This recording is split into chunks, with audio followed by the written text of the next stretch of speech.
जैसे ये जो स्पाइन सर्जरी है तो इसमें बहुत सारे लोग गलत फहमियां लेके बैठे रहते हैं कि अगर स्पाइन की सर्जरी हुई तो उनको लकवा मार जाएगा, या फिर वो बहुत दिन तक चल नहीं पाएंगे, या फिर कुछ और एसोसिएटेड प्रॉब्लम्स होगी।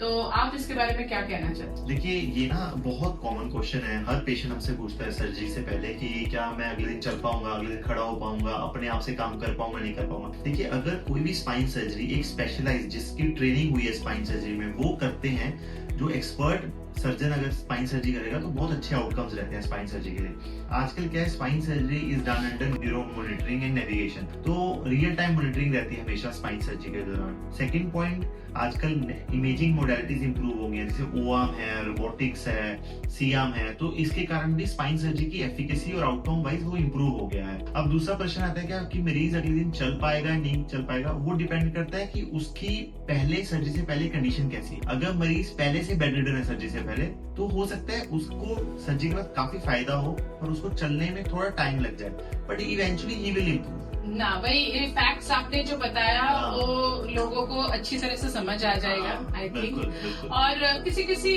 पेशेंट को ना जैसे स्लिप डिस्क का प्रॉब्लम होता है, तो L4 L5 में प्रॉब्लम होता है, उनको लगता है कि सर्जरी करवाने से वो प्रॉब्लम बढ़ जाएगी। तो आप इसके लिए क्या? हाँ, ये भी बहुत कॉमन प्रश्न है। मरीज बैठने से पहले बोलता है कि सर मुझे L4 L5 pay slip disc है। देखिए, ऐसा होता है कि L4 L5 क्योंकि सबसे मोबाइल सेगमेंट होता है हमारे स्पाइन का, तो उसमें सबसे कॉमनली स्लिप डिस्क होता है। बट हमें ये नहीं समझना कि ये हमेशा ये जो स्लिप डिस्क हुआ है इसके लिए सर्जरी की ही जरूरत पड़ेगी।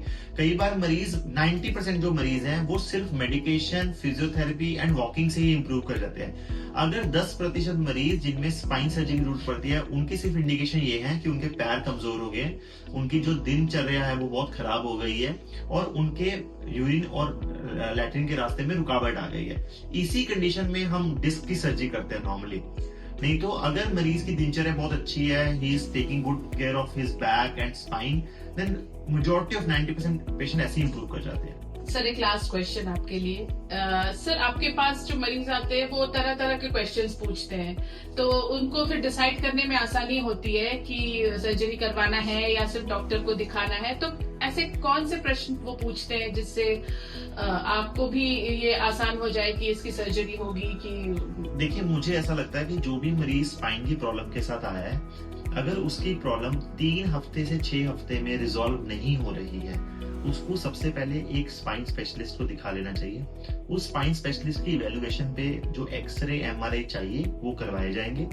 उस एक्सरे एमआरआई में अगर हमें कुछ ऐसी फाइंडिंग्स मिलती हैं जो मेडिसिन से या कंजर्वेटिव ट्रीटमेंट से ठीक नहीं होगी, तो उसको स्पाइन सर्जरी करवा लेनी चाहिए, क्योंकि जितनी जल्दी स्पाइन सर्जरी कराई जाएगी उतने बेटर हमारे पास आउटकम्स होंगे। सर, इसके बाद कोई फिजियोथेरेपी या किसी चीज की नीड होती है आपकी सर्जरी से? देखिए, ये भी बहुत इंपॉर्टेंट प्रश्न है कि फिजियोथेरेपी की रिक्वायरमेंट है या नहीं है। देखिए, फिजियोथेरेपी की रिक्वायरमेंट पड़ती है, वही है कि मरीज की कंडीशन के ऊपर डिपेंड करता है। अगर मरीज बहुत बेहतर है, सर्जरी के बाद बहुत बेहतर हो गया, तो कई मरीजों को फिजियोथेरेपी की रिक्वायरमेंट नहीं पड़ती। जो मरीजों को पहले से कमजोरी है स्पाइन के कारण, सर्जरी के बाद कुछ देर के लिए उनको फिजियोथेरेपी की रिक्वायरमेंट पड़ती है to regain their muscle strength. So इस स्पाइन ट्रीटमेंट में फिजियोथेरेपी का भी एक काफी अच्छा रोल है। Thank you doctor, thank you so much. तो आपने सुन लिया कि डॉक्टर कुलदीप बंसल ने कहा कि अगर स्पाइन सर्जरी होगी तो उसकी रिकवरी भी बहुत आसान है।